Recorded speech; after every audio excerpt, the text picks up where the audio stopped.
So welcome to light beam classes student. तो हम हैं पेयर ऑफ लीनियर इक्वेशंस, जिसकी मैंने थ्योरी भी कवर की थी पास्ट वीडियो के अंदर। एक क्वेश्चन भी उसके अंदर मैंने एक यूनिक क्वेश्चन कवर किया था जिसमें स्टूडेंट्स को बहुत डिफिकल्टी होती है। और उसके साथ मैं एक नए क्वेश्चन के साथ यहाँ पे आया हूँ कि जिसके अंदर आप देख रहे हैं क्वेश्चन मेरे सामने बोर्ड पे है। यहाँ पे क्वेश्चन है हमारे पास 7x minus 2y upon X Y is equal to 5, 8x plus 7y upon X Y is equal to 50। ये क्वेश्चन अगर बोर्ड में हमारे सामने आ जाए और हमने प्रैक्टिस नहीं किया है या कहीं भी एग्जामिनेशन में प्री बोर्ड वगैरह में सामने आ जाए प्रैक्टिस नहीं किया है, तो प्राइमा फेसिया हमें देखने में ये लगता है कि ये जो क्वेश्चन है कहीं ना कहीं ये क्वाड्रेटिक इक्वेशन का है। Students go for that because two variables की मल्टीप्लाई यहाँ पे हो रही है। मैं एक बार क्वेश्चन को लिख देता हूँ। तो क्वेश्चन कुछ इस तरह से है यहाँ पे हमारे पास कि 7x minus 2y upon X Y is equal to 5, और दूसरी जो इक्वेशन है मैं इसके साथ में लिख रहा हूँ 8x plus 7y upon X Y is equal to 15। ये दो इक्वेशन मेरे पास है। तो प्राइमा फेसिया देखने में स्टूडेंट को यही लगेगा कि सर कहीं ना कहीं ये क्वाड्रेटिक इक्वेशन का क्वेश्चन है, और वो जैसे ही क्वाड्रेटिक इक्वेशन को सॉल्व करने की कोशिश करेगा क्वेश्चन पूरी तरह से रॉन्ग हो जाएगा, अप्रोच ही रॉन्ग हो जाएगा।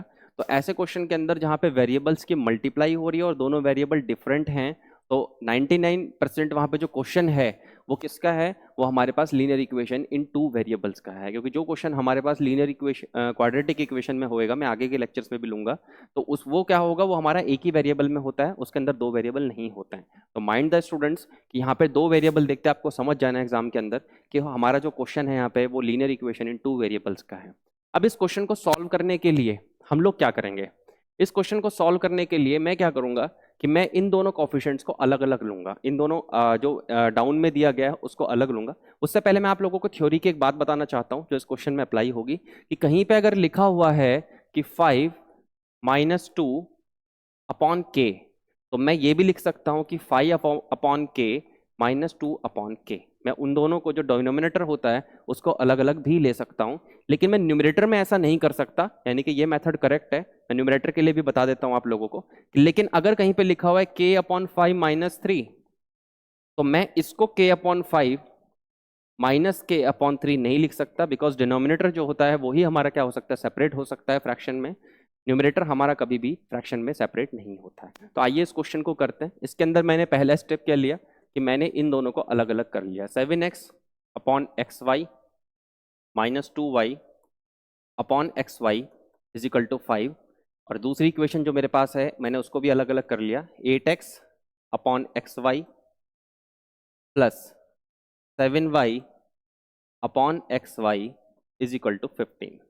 अब आप देख रहे होंगे कि यहाँ पे x और x क्या हो जाएगा, कट हो जाएगा, y हमारा कट हो जाएगा, इसी तरह से x भी कट हो जाएगा, y भी कट हो जाएगा। तो हमारे पास जो इक्वेशन बचेगी वो क्या बचेगी, 7 upon Y minus 2 upon X is equal to 5, और दूसरी इक्वेशन जो बची है वो है 8 upon Y plus 7 upon X is equal to 15। कुछ स्टूडेंट्स यहाँ पे सोचेंगे सर पहले x तो आया ही नहीं, हम तो जनरली पढ़ते आए हैं। तो कंफ्यूज नहीं होना है, कोई भी वेरिएबल कभी भी कहीं पे भी आ सकता है। अगर यहाँ पे y पहले आ रहा है तो कोई दिक्कत नहीं है। अब मैंने इससे पहले क्वेश्चन आप लोगों को कराया था जिसके अंदर under root X under root Y लिया गया था।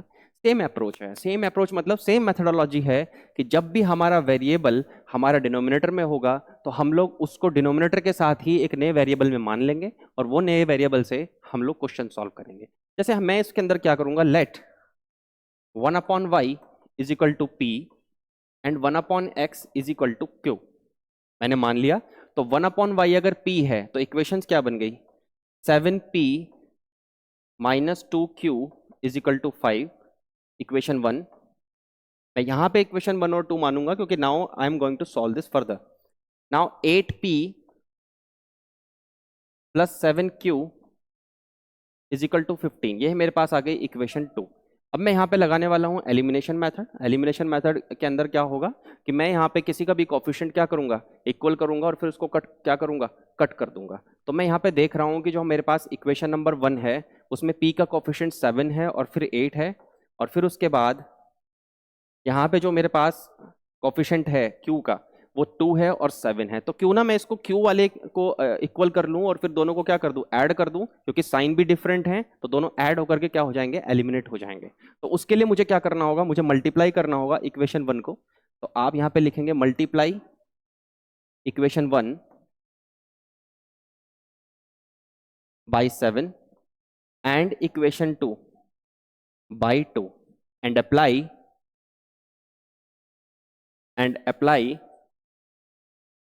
elimination method। मैं यहाँ पे ये कॉम्बिनेशन से लिख रहा हूँ, मैंने पूरा स्टेटमेंट एक साथ लिख लिया कि मैं कौन सा मेथड अप्लाई कर रहा हूँ, यहाँ पे एलिमिनेशन मेथड अप्लाई कर रहा हूँ।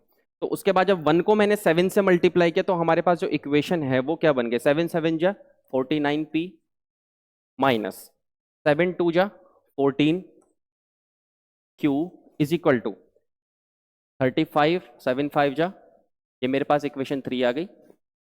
उसके बाद 8p कि मैं यहाँ पे 2 की मल्टीप्लाई कर रहा हूँ, दैट इज 16p, और यहाँ पे मेरे पास 7 है, 7 2 जा 14q plus 14q is equal to, and this is 15 2 जा 30। मेरे पास कौन सी आ गई, इक्वेशन 4 आ गई। जब मुझे ऐड करना था तो मैंने यहाँ पे लिखा कि multiply by 2, now adding both, दोनों को जब आप ऐड करेंगे तो ऐड करने पे आप देखेंगे कि यहाँ पे ऐड करने पे 14q से क्या हो जाएगा, यहाँ पे कट हो जाएगा, और कट होने पे 49p प्लस 16q मेरे पास बचेगा, और उधर 35 में कितना हो जाएगा, 65 ऐड हो जाएगा। तो हम देख रहे हैं यहाँ पे कितना बचा हमारे पास 49p plus this is p, I am writing it again, this is our p।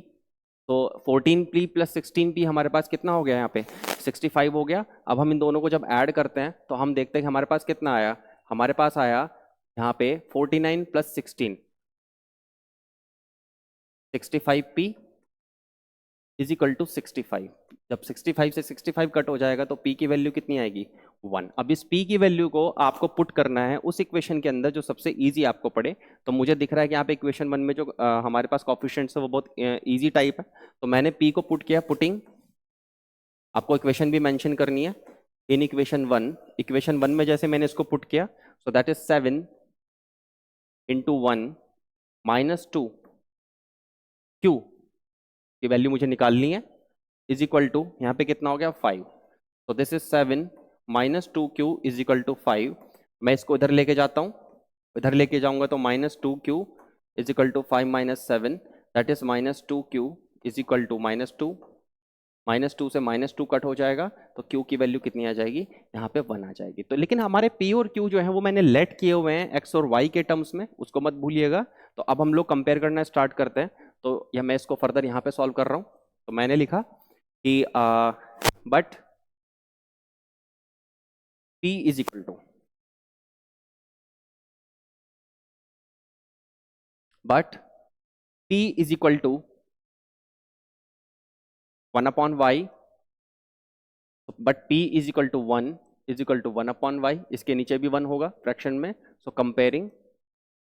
Compare करने पे मुझे y की वैल्यू कितनी मिलती है, 1 मिलती है। Also q is equal to 1 upon x, मैं यहाँ पे देख रहा हूँ कि q किसके इक्वल है, 1 अपॉन एक्स के इक्वल है। q की वैल्यू भी मेरे पास कितनी आई है, 1 आई है। तो हम लोग क्या करेंगे कि यहाँ पे इसको q को 1 पुट करेंगे, is equal to 1 upon x, और यहाँ पे कंपेयर करेंगे। तो कंपेयर करने पे जो x की वैल्यू है वो भी कितनी आ जाएगी, 1 आ जाएगी। तो फाइनल आंसर जब आप लिखेंगे तो इन दोनों आंसर्स को किस में पुट करेंगे, बॉक्स में पुट करेंगे। x की वैल्यू 1 है और y की वैल्यू भी कितनी है, हमारे पास 1 है। ये हमारा फाइनल आंसर हो गया। तो स्टूडेंट्स इस तरह से कुछ हमें इन क्वेश्चंस को सॉल्व करना है, step by step is very important. Equations का पुट करना बहुत ज़रूरी है। कुछ स्टूडेंट्स ये भी गलती करते हैं कि यहाँ पे p को यहाँ पे लिया 1 अपॉन वाई, उधर p को वहाँ पे ले लिया 1 अपॉन एक्स। तो वो ऐसी मिस्टेक ना करें, पूरे क्वेश्चन को करते हुए, पूरे फॉलो करते हुए तब उसको क्वेश्चन को सोल्यूशन को यहाँ पे हम लोग निकाल सकते हैं। तो कैसे देखा हमने इसको सॉल्व करने का तरीका। अब मैं कुछ वर्ड प्रॉब्लम्स लूँगा इसके अंदर, ताकि मैं आपको वर्ड प्रॉब्लम्स भी बता सकूं कैसे हम सॉल्व करते हैं नेक्स्ट वीडियो के अंदर।